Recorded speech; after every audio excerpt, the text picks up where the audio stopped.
Welcome, welcome, welcome, welcome, and welcome. My name is Renee, and honestly, I'm just trying something new.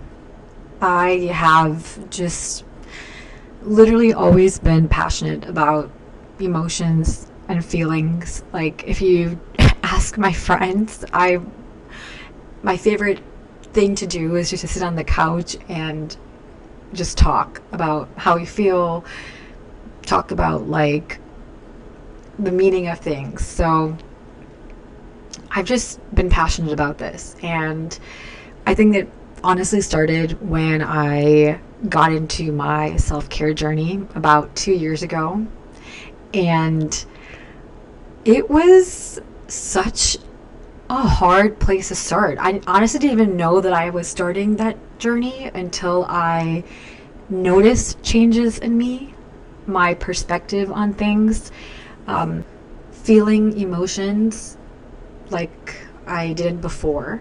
Everything was being experienced a little bit more authentically. I felt like I was accepting myself for who I was and what I was giving.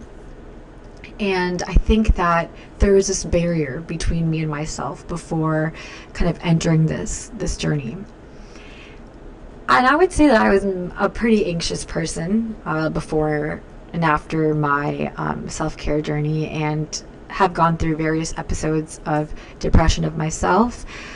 So, getting into the self care journey was an interesting experience, I would say. So, I noticed myself making changes, but when it was friends and family, also noticing that they could see changes within me, both positive and constructive. It was great. It was great feedback to know that what I was doing was really progressing, and that feeling of feeling lighter and feeling better about myself and more confident with who I am and know myself to be, it felt more reassuring that I was doing something right. I think anybody can get into their self-care journey. I don't think there is a right or wrong time ever. I started mine without even knowing when I was literally 26. Sorry, yeah, 26, and I'm about to be 28 next week, which is absolutely crazy. I still feel like I'm 26. And it has been such a huge journey. The most beautiful and authentic journey, if I can tell you that. I want to start off by talking about this video, which is about journaling. And journaling, honestly, has been the catalyst of my self-care journey. I think there's a lot of stigmatization and a lot of misconceptions about journaling. I think people think that it's just a paper or a diary and a pencil, and you have to write down all of your feelings and emotions, and they get overwhelmed by this idea of having a structured set schedule, and it gets overwhelming, and which is probably why I never had done that before too. It can be scary and intimidating all at once. At least it was for me. So yeah, I want to talk about why I think journaling can be really beneficial for a lot of people, why I think journaling will be a great catalyst to people to start their mental health journey. Again, I don't think there's one way or one right or wrong way ever for getting into your self-care journey, but for me it was journaling, and I just thought it would be nice to share my process of how I got to where I am, and I'm still learning, still growing, and hopefully being able to learn from people who listen and who also share their thoughts as well. I think self-care is about taking learning and insights and findings from other people, and learning about interpersonal connection, and I think that's what makes it beautiful. So that's what this podcast is going to be about, is my journey through my own self-care journey. So today's podcast, we will be talking about journaling and its benefits and how it has impacted me and its all. I did mention earlier today that I am turning 28 next week, which is super exciting. I'm really, really excited. And I started writing a list of 27 things that I have learned this past year about myself and any kind of realizations I made. So I was like, okay, I'm going to do one of the podcast episodes to be the 27 things I learned at 27. And then I was like, why would I post this? No one wants to hear about this. And why am I classified to share things like this? I'm not even an expert on whatever. But then I realized that these are things that I've experienced. I just want to share those findings with you all, and hopefully some people can relate to it. Hopefully I can learn from people who maybe have a different experience or different, opinion on it. And I'm eager to learn. I have an open slate of mind, and I want to hear other perspectives as well. So I still have some time. I have a week left till it's my birthday, so been taking each day to kind of write one or two down. So I thought it'd be kind of cool to share some of the pointers or 27 things I learned with you guys, to give you guys a little sneak peek. The first one that I realized this past year for me was to not set timelines, or at least don't set harsh timelines. I would do this all the time. Like, I'd be like, oh, if I don't get my MBA by this time, I'm unqualified. Or if I don't get a job by this means I'm not worth it. You should set goals, manifest, but don't set harsh timelines. The second thing that I learned that I think is the hardest thing, in my opinion, is to be present. Oh my God, this is something that I struggled with and continue to struggle with sometimes, but I try to catch myself.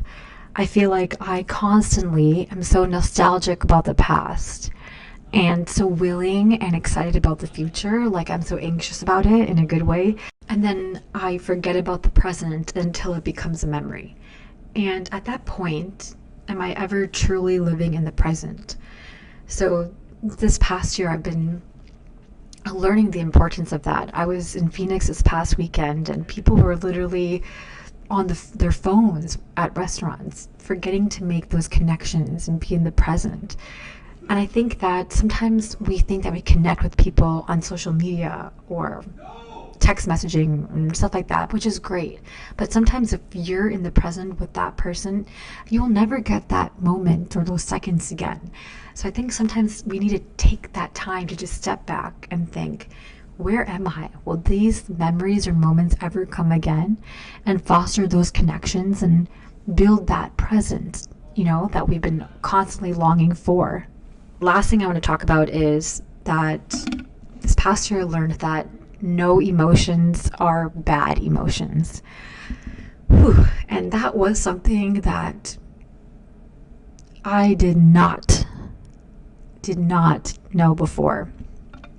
I constantly thought there was good emotions and bad emotions. And maybe it's because the way I was brought up, I also didn't know how to properly regulate my emotions. So clearly when I was experiencing any kind of feeling I didn't like, I just associated them as bad. The more I've learned, the more I've realized that emotions and feelings are never bad. They're never good. We can't label them as that. You can like an emotion, but I think whenever you're feeling anxious or you're feeling angry or upset, those emotions are valid. And I think that we sometimes disregard emotions we don't like because it's easier to avoid those emotions. And I think that we tend to celebrate the ones that we tend to do like. So I think it's important to realize that emotions are beautiful in any form they come through to us, but it's the actions that we do that can be wrong or right. So I got this app called What We Feel, or How We Feel, and it's one of the best apps I've gotten this past year. And this isn't sponsored, by the way, because I don't have sponsorships.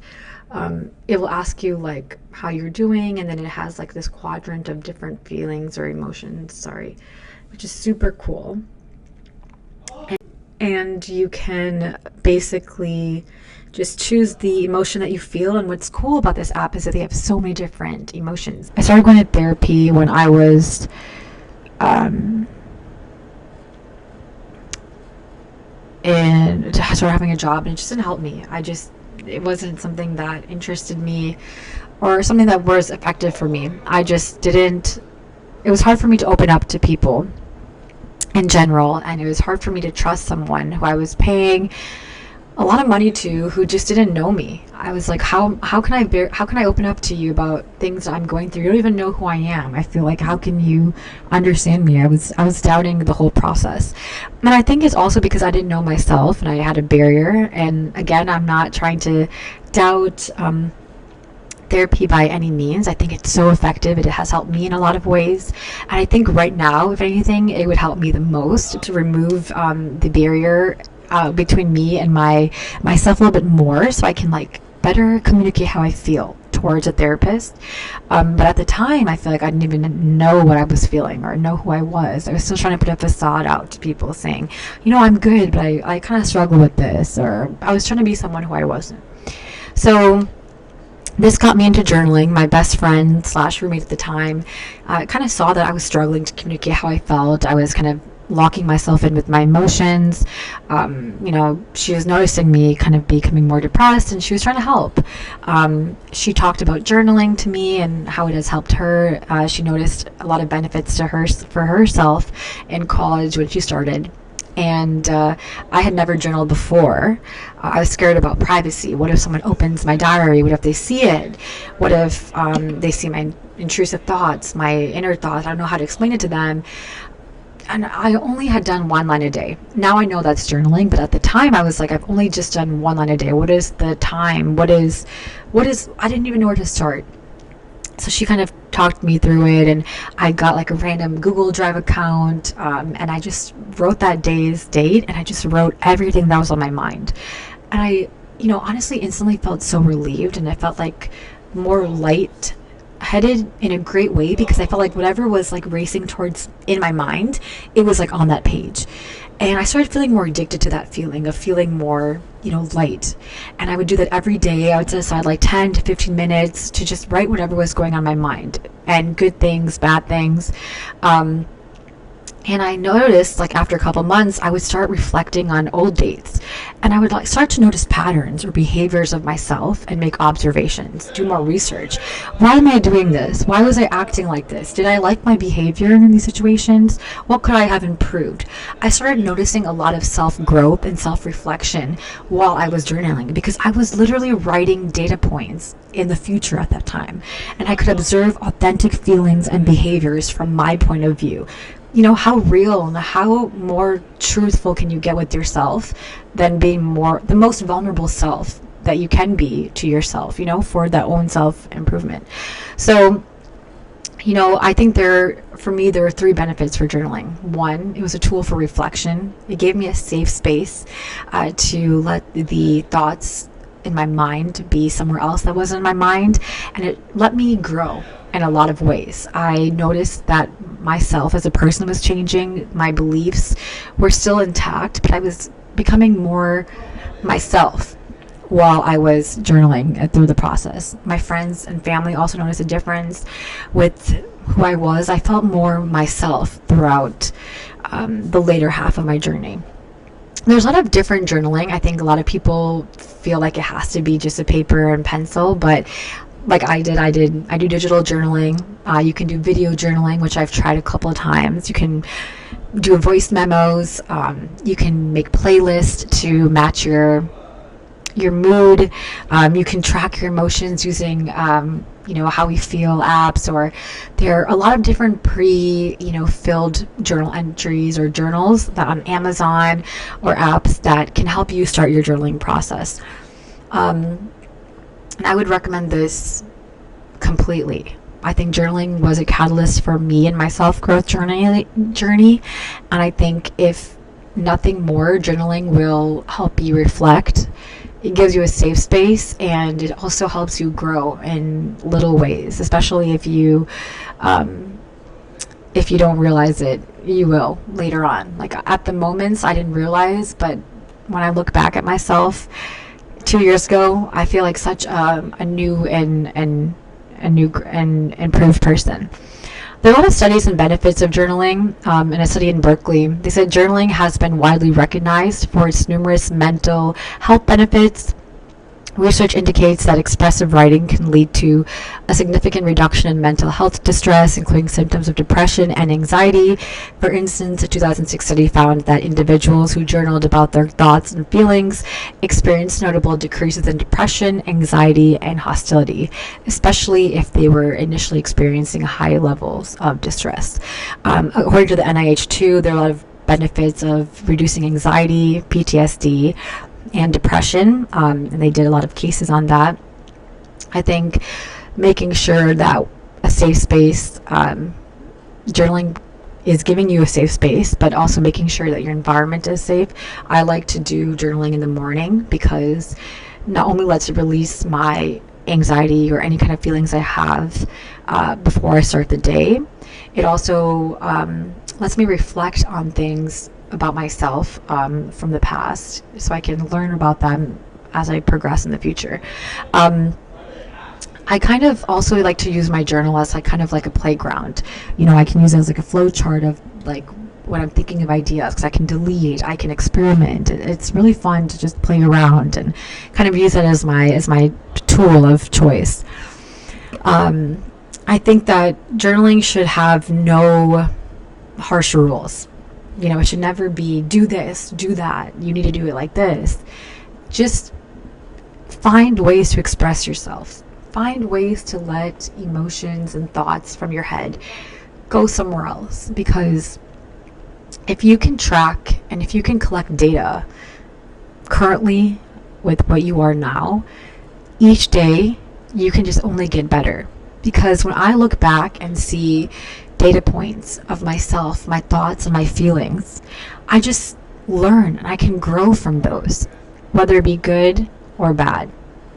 Thank you guys so much for listening to my thoughts on journaling, and I hope you guys stay and listen to more podcasts, and I hope we can grow together and be a part of our self-care health journey together.